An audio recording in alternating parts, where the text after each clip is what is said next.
आप सभी को नमस्कार। स्वागत है आपका आज के सत्र पे। जैसा कि हमने पहले ही बोला हुआ था आपको कि हम लोग जो है एक सीक्वेंस में हर एक चीज़ को फॉलो कर रहे हैं। हमने छत्तीसगढ़ के टॉपिक को कंप्लीट किया, उसके बाद फिलॉसफी को कंप्लीट किया और अब आप लोगों के लिए है, आप लोगों की डिमांड पे इन्वायरमेंट का आज हम लोग 25 क्वेश्चन करने वाले हैं। डिस्क्रिप्शन के साथ करेंगे, लास्ट तक करते चलिए। कमेंट करके बताइए कि आपके कितने आ रहे हैं और आप अगला किस टॉपिक पे वीडियो देखना पसंद करेंगे, ये भी हमें कमेंट करके ज़रूर बताइएगा। हम लोग जो है CGSI का टेस्ट सीरीज भी चला रहे हैं। अगर आप इंटरेस्टेड हो, 10 टेस्ट ऑलरेडी आपके प्री अपलोडेड हैं। अभी हमने जो रिसेंट में जितने भी वीडियो डाले हैं उसके भी आपको जो है वहाँ पे PDF मिल जाएंगे। कूपन कोड जरूर इस्तेमाल करिएगा, आपको 250 में आपको ये जो है पूरा का पूरा टेस्ट सीरीज अवेलेबल हो जाएगा। बहुत सारे लोग जुड़े हुए हैं अभी और बहुत सारे कंटेंट अभी आपके और जुड़ने वाले हैं। अगले संडे को आपको फुल टेस्ट होने वाला है। तो अगर आपको ज़रूरत होगा इसका तो नीचे डिस्क्रिप्शन बॉक्स में जाइएगा, ऐप का लिंक होगा, आप ऐप डाउनलोड करिए और इस टेस्ट सीरीज़ को परचेस कर सकते हैं। चलिए आज हम लोग इन्वायरमेंट के क्वेश्चन करने वाले हैं और थोड़ा सा डिस्क्रिप्शन भी करेंगे। आते हैं हमारे सबसे पहले क्वेश्चन पे, साथ में करते चलिएगा। क्योटो प्रोटोकॉल निम्न में से किससे संबंधित है? ऑप्शन देखते हैं आपका, वायु प्रदूषण, ग्रीन हाउस गैस, जलवायु परिवर्तन या जल प्रदूषण। बताइए सही आंसर क्या है इसका। सही आंसर इसका हो जाएगा आपका ऑप्शन नंबर सी, जलवायु प्रदूषण। बहुत इंपॉर्टेंट है, इसको ध्यान रखिएगा। क्योटो प्रोटोकॉल हो गया आपका, साथ में आपका पेरिस एग्रीमेंट हो गया, या रियो में जो आपका समिट हुआ था एजेंडा 21, ये सारा चीज़ जो है आपका इंपॉर्टेंट इवेंट जो होते हैं, जो आपको पता होने ही चाहिए। तो ये क्या हो रहा था ना आपका, ग्रीन हाउस गैस आपको पता है इन्वायरमेंट के लिए हानिकारक है। तो ग्रीन हाउस गैस जो है उसको कम करने के लिए हमने ये जो है क्योटो प्रोटोकॉल बनाया हुआ था, जलवायु परिवर्तन से मुख्य रूप से संबंधित था। आगे चलते हैं। ओजोन परत मानव के लिए उपयोगी है क्योंकि, ऑप्शन चलिए देखते हैं। वह वायुमंडल को ऑक्सीजन प्रदान करता है, वह सूर्य की अल्ट्रावायलेट किरणों को पृथ्वी पर नहीं आने देता, वह पृथ्वी का तापमान संतुलित रखती है, या इनमें से कोई नहीं। सही आंसर इसका हो जाएगा, हमको पता है ओजोन परत जो है वो क्या करता है, सूर्य की अल्ट्रावायलेट किरणों को पृथ्वी पर नहीं आने देता। ओजोन परत जो आपका जलवायु परिवर्तन हो रहा है और बहुत सारे गैसें से निकल रहे हैं जिसकी वजह से ओजोन परत को क्षति पहुंच रही है, और क्षति पहुंचेगी तो अल्ट्रावायलेट किरण डायरेक्ट पृथ्वी पर आएंगे। अगला क्वेश्चन देखिए। निम्न ग्रीन हाउस गैसों में से ऐसी कौन है जिसके द्वारा ट्रोपोस्फियर में ओजोन प्रदूषण नहीं होता है? Methane, carbon monoxide, nitrogen oxide या जल वाष्प। ठीक है, मतलब एक जो है वो नहीं करता है, बाकी जो रहते हैं वो आपके क्या करते हैं, ओजोन में प्रदूषण करते हैं, मतलब क्षति पहुंचाते हैं। तो ये आंसर हो जाएगा आपका option number B, carbon monoxide. इसको CO के नाम से जानते हैं हम लोग। और ये वाला जो गैस है ना, इसको हम लोग दम घोटू गैस भी बोलते हैं, हिंदी में आपको नाम मिलेगा। कारण क्या है, ये आपकी हीमोग्लोबिन के साथ मिल जाएगा जब आप सांस लेंगे, और ऑक्सीजन की जो कैपेसिटी रहती है ना, मतलब ब्लड की जो कैपेसिटी रहती है ऑक्सीजन ले जाने की, उसको कम कर देता है। तो ब्लड फिर ऑक्सीजन नहीं ले जा पाता, और इसके कारण जो रहता है आप सांस लेने में आपको कठिनाइयों का सामना करना पड़ेगा। भारत में उपयुक्त पारिस्थितिक संतुलन बनाए रखने के लिए वनाच्छादन हेतु न्यूनतम संस्तुत भूमि क्षेत्र है। मतलब आपसे पूछा हुआ है कि बताइए कितना जो है आपको वन बना के रखना हुआ है, कुछ तो बना होगा ना आपका। इंडियन फॉरेस्ट एक पॉलिसी आया था, उसके हिसाब से अपने को बताना है कि भारत में कितने % क्षेत्र पे वन होना चाहिए। सही आंसर देख लिया इसका। सही आंसर जो है इसका हो जाएगा आपका ऑप्शन नंबर बी, 33%। छत्तीसगढ़ की बात करें, हमारे पास तो बहुत अच्छे वन है, 44.21% पे अपने पास वन है। ठीक है, तो पूछा गया है, क्वेश्चन को अच्छे से समझिएगा। इंडियन फॉरेस्ट जो पॉलिसी आया है उसके आधार पर हमारे पूरे के पूरे भारत में कितने % वन, कितने % जगह है जहाँ पे वन होना चाहिए, तो 33% इसका सही आंसर है। अगला, चिपको आंदोलन के प्रेरणा कौन है? मेधा पाटकर, MS स्वामीनाथन, सुंदरलाल बहुगुणा या चंडी प्रसाद भट्ट। चलिए सही आंसर पहले बता देता हूँ। सही आंसर इसका चंडी प्रसाद भट्ट। देखिए, अब इस पे कंफ्यूज मत होइएगा। सुंदरलाल बहुगुणा जी जो थे ना, वो चंडी प्रसाद भट्ट के साथ इससे पहले जो आंदोलन हो रहा था वहां साथ में काम कर रहे थे। चिपको आंदोलन के प्रेरणा पूछा है, ये नहीं पूछा कि चिपको आंदोलन शुरुआत करने वाले कौन थे। निश्चित ही चिपको आंदोलन शुरुआत करने वाले हमारे सुंदरलाल बहुगुणा जी थे, लेकिन इसकी प्रेरणा उनको कहाँ से मिली, तो यहाँ चंडी प्रसाद भट्ट के साथ में जो उन्होंने पहले काम किया था वहां से इनको इसकी प्रेरणा मिली। भारतवर्ष का प्रथम राष्ट्रीय उद्यान कौन सा है? नंदा देवी राष्ट्रीय उद्यान, जिम कॉर्बेट राष्ट्रीय उद्यान, राजाजी राष्ट्रीय उद्यान या कान्हा राष्ट्रीय उद्यान, बताइए। सही आंसर है इसका option number B, Jim Corbett राष्ट्रीय उद्यान, उत्तराखंड में आपको मिलेगा, यूके।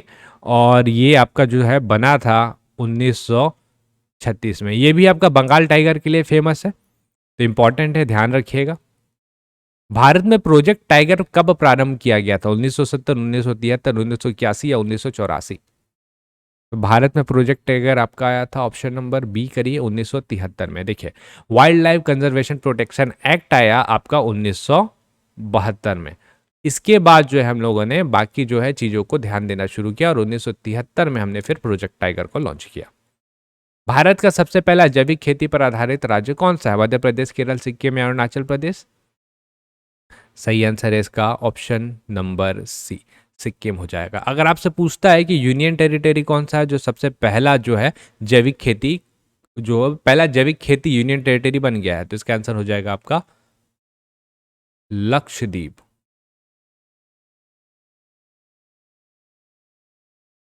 अम्ल वर्षा किनके द्वारा होने वाले पर्यावरण प्रदूषण के कारण होती है? कार्बन डाइऑक्साइड और नाइट्रोजन, कार्बन मोनोऑक्साइड और कार्बन डाइऑक्साइड, ओजोन और कार्बन डाइऑक्साइड, या नाइट्रस ऑक्साइड और सल्फर डाइऑक्साइड, बताइए।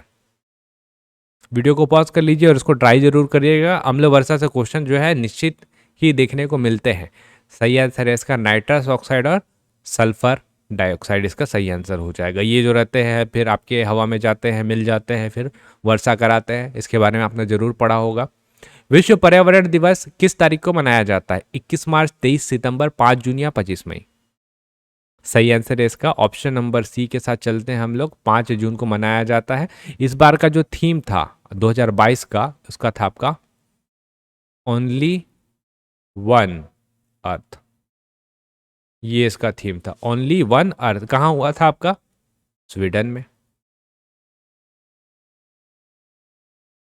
निम्न में से कौन आहार श्रृंखला का निर्माण करता है? घास, गेहूं, आम, घास, बकरी, मानव, बकरी, गाय तथा हाथी, उपरोक्त में से कोई नहीं। तो ये आपका पीएससी में आया हुआ क्वेश्चन है और इसका जो सही आंसर होगा आपको दिख रहा है यहाँ पे, घास। घास को खाएगा बकरी और बकरी को खाएगा मानव। निर्माण हो गया ना पूरा खाद्य श्रृंखला का। तो ये होता है आहार श्रृंखला या खाद्य श्रृंखला, ठीक है। तो एक को दूसरा खाएगा, दूसरा को तीसरा खाएगा। 10% नियम किससे संबंधित है? ऑप्शन देखते हैं। ऊर्जा का खाद के रूप में एक पोषक स्तर से दूसरे पोषक स्तर तक पहुंचना, ऊष्मा का एक पदार्थ से दूसरे पदार्थ में पहुंचना, पक्षियों का एक क्षेत्र से दूसरे क्षेत्र में पहुंचना, या पानी का एक जोन से दूसरे जोन में पहुंचना, बताइए सही आंसर। सही आंसर है इसका ऑप्शन नंबर ए, ऊर्जा का खाद के रूप में एक पोषक स्तर से दूसरे पोषक स्तर तक पहुंचना। ऊपर वाले ऑप्शन के साथ ही हम लोग देखें, ठीक है। इसको जैसे घास को बकरी खाएगा या बकरी को फिर मानव खाएगा, तो मान लीजिए जैसे यहाँ पे हम लोग ले लेते हैं बकरा, अब इसको खा रहा है मानव यानी कि ह्यूमन। तो 10% का नियम क्या बोलता है कि बकरी में अगर 100% एनर्जी है ना, तो इसका जो है 10% एनर्जी ही रहता है ह्यूमन में ट्रांसफर होता है। तो ये कहलाता है आपका 10% का नियम। लिंडमैन नाम के व्यक्ति थे, लिंडमैन नाम के व्यक्ति थे जिन्होंने इसको दिया था, इसको प्रतिपादित किया था। शांति घाटी कहाँ है? उत्तराखंड में, केरल में, अरुणाचल में, या जम्मू और कश्मीर में? तो शांति घाटी आपको देखने को मिलेगा ऑप्शन नंबर बी, केरल में देखने को मिल जाएगा। अगले क्वेश्चन में चलते हैं। रेड डेटा बुक का संबंध किससे है? जैव विविधता के बारे में तथ्यों से, विलुप्त के संकट से ग्रस्त जीव जंतुओं से, वृक्षारोपण से, तस्करों द्वारा वन्य प्राणियों के अवैध शिकार से। तो रेड डेटा बुक आपको IUCN जो है संस्था वो जारी करता है। ये आपको मिलेगा ऑप्शन नंबर बी, विलुप्ति के संकट से ग्रस्त जीव जंतुओं से। जो विलुप्ति के कगार पे लगभग पहुंच चुकी है उनके ऊपर वो जो रहता है रेड डेटा बुक में एंट्री हो जाता है। तो रेड डेटा बुक में अगर कोई आपको जीव पक्षी मिल रहे हैं, मतलब समझ लीजिएगा उनकी स्थिति बहुत ज़्यादा खराब है। IUCN ये जो रहता है ये वो संस्था है जो रेड डेटा बुक जारी करती है। डोडो पक्षी कहाँ पाया जाता था? मॉरिशस, भारत, श्रीलंका या इंडोनेशिया? तो बहुत फेमस पक्षी था जो विलुप्त हो चुका है। बहुत सारे विलुप्त प्राय पक्षी हैं और उनमें से ये है एक आपका डोडो पक्षी, ठीक है। तो ये आपका ऑप्शन नंबर ए मॉरिशस में पाया जाता था। कैसे याद रखेंगे? कभी कभी आपको मॉरिशस और इंडोनेशिया में कंफ्यूजन होगा। डोडो, डोडो को मार दिया गया, तो मॉरिशस यहां से याद रखेगा।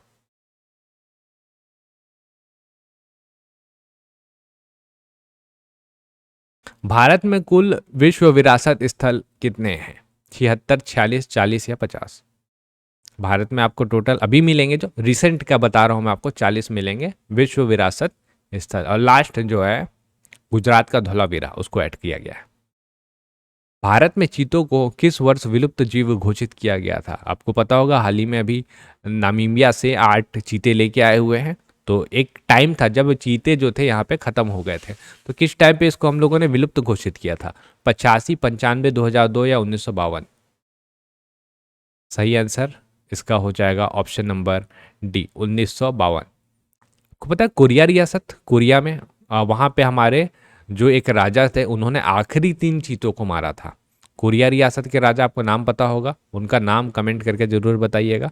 जो थे, उन्होंने आखिरी 3 चीतों को मारा था और उसके बाद जो था भारत में चीतों को विलुप्त घोषित कर दिया गया था। इकोसिस्टम शब्द के रचयिता कौन है? एजी टेंसले, डब्ल्यू सी रोजन, लिंडमैन या चार्ल्स? तो लिंडमैन तो बिल्कुल नहीं होंगे, 10% का नियम दिया है इन्होंने। इसका सही आंसर क्या होगा? सही आंसर होगा आपका option number A, AG Tansley इसका सही आंसर है। बी आपको दिख रहा है डब्ल्यू सी रोजेन, थोड़ा सा स्पेलिंग में गलती हो सकता है, रोजेन थे ये। तो ये जो थे आपके डब्ल्यू सी रोजेन, ये जो थे, ये दी है बायोडाइवर्सिटी। बायोडाइवर्सिटी जैसे हम लोग यूज करते हैं ना जैव विविधता शब्द, तो ये दिया हुआ है आपका इनका। अब ये 10% लिंडमैन तो पता ही है आपको। Charles, ecological pyramid, eco logical pyramid, ये शब्द दिए हैं ये आपके चार्ल्स। ये वाला पिरामिड आपने पढ़ा होगा, इन्वायरमेंट अगर आपने अच्छे से देखा है तो जरूर पढ़ा होगा। ये इकोलॉजिकल पिरामिड पढ़े होंगे आप। इस टाइप का बनता है, ऊपर की ओर पिरामिड, नीचे की ओर पिरामिड, ऐसा करके, है ना। तो ये वाला जो पिरामिड वाला शब्द है इकोलॉजिकल, ये चार्ल्स दिए थे। भारत का सबसे बड़ा जैव मंडल कौन है? नंदा देवी, सुंदरवन, रन ऑफ कच्छ या नीलगिरी? सबसे बड़ा पूछेगा और ऑप्शन ये 4 है, तो करिएगा रन ऑफ कच्छ। और पूछता है सबसे पहला कौन सा है, तो सबसे पहला है आपका नीलगिरी। अगले क्वेश्चन में आइए। भारत में कितने संवेदनशील स्थल, जिसको हम लोग बोलते हैं हॉटस्पॉट है? 3, 4, 5 या 6? तो पूरे विश्व में आपको 36 मिलेंगे और भारत में है 4। विश्व में 36 और भारत में कितने? 4 हैं। वेस्टर्न घाट्स आपका बर्मा वाला रीजन हो जाएगा, आपका आपका ईस्टर्न घाट्स वाला हो जाएगा, हिमालय वाला हो जाएगा। तो ये 4 हो गए आपके। कौन सा वृक्ष है जिसे पर्यावरण का दुश्मन माना जाता है? पीपल, सफेदा, अशोक या कैक्टस? सही आंसर किसका हो जाएगा? सफेदा, यूकेलिप्टस बोलते हैं, आपने नाम सुना होगा इसका, यूकेलिप्टस ये है। अगला, पेयजल में पारा की अधिकता के कारण कौन सी बीमारी होती है? Blue baby syndrome, itai tie रोग, मिनीमाटा डिसीज या ब्लैक फुट? तो ये बहुत चर्चा में रहा था, क्योंकि एक जगह था जहाँ पे पानी पे आपका ये मिल गया था पारा, और वहाँ पे लगभग सारे लोग मारे गए थे। जिन्होंने जिन्होंने इस पानी का सेवन किया वो सारे मारे गए थे। और वो जो जगह था, उसी जगह के नाम पे ही इस डिसीज का नाम पड़ा है, मिनीमाटा डिसीज। वर्तमान समय में भारत में कुल कितने रामसर स्थल है? 41, 64, 75 या 80? तो हमने 75वां वर्षगांठ बनाया। 75वां वर्षगांठ में भारत ने क्या क्या 11 स्थल को और ऐड किया, और अभी के डेट में रामसर स्थल अपने पास कितने हैं? 75। 75वें वर्षगांठ में 75। इनमें से किस गैस को दमघोटू गैस भी कहा जाता है? अभी ऊपर देखा हमने, carbon dioxide, carbon monoxide, nitrous oxide या सल्फर डाइऑक्साइड? तो कार्बन मोनोऑक्साइड में जाएंगे हम लोग, जिसको हम लोग सीओ के नाम से डालते हैं। ठीक है, ये हो गया। और लास्ट क्वेश्चन में आते हैं। कोप 26 का संबंध निम्न में से किससे है? कोविड, व्यापार, जलवायु या रक्षा? तो इसको आप चाहे तो तुक्का लीजिए, जहां से हमने शुरू किया था वहीं पे आते हैं, जलवायु से। तो ये थे इन्वायरमेंट के 25 क्वेश्चन। और क्वेश्चन हमने ऐसे रखे हुए हैं जो मैं एक्सपेक्ट करके चल रहा हूँ कि इसी प्रकार के क्वेश्चन जो है आपको एसआई या अन्य व्यापम या पीएससी के एग्जाम में आपको देखने को मिलेंगे। वीडियो पसंद आया तो वीडियो को लाइक ज़रूर करिएगा, अपने दोस्तों के साथ शेयर ज़रूर करिए, कमेंट करके बताइए अगला आप किस टॉपिक पे वीडियो देखना पसंद करेंगे। हम लोग कोशिश कर रहे हैं, हम अपने साइड से जितना भी हमारा सहयोग आपको मिल पाए हम उतना सहयोग आपको ज़रूर प्रोवाइड कराएंगे। आप वीडियो को लाइक करिएगा और अपने दोस्तों के साथ शेयर ज़रूर करिएगा, जिससे हमें भी प्रोत्साहन मिले और बेहतर करने का। आपने कुछ और वीडियो हमारे नहीं देखे तो आपके स्क्रीन में आ रहे होंगे, आप इसे ज़रूर देखिएगा। ये भी आपको निश्चित ही आने वाले एग्ज़ाम में हेल्प करेगा आपको और बेहतर करने के लिए। चलिए हम लोग मिलेंगे अगले वीडियो पे, तब तक के लिए आप सभी का बहुत बहुत धन्यवाद।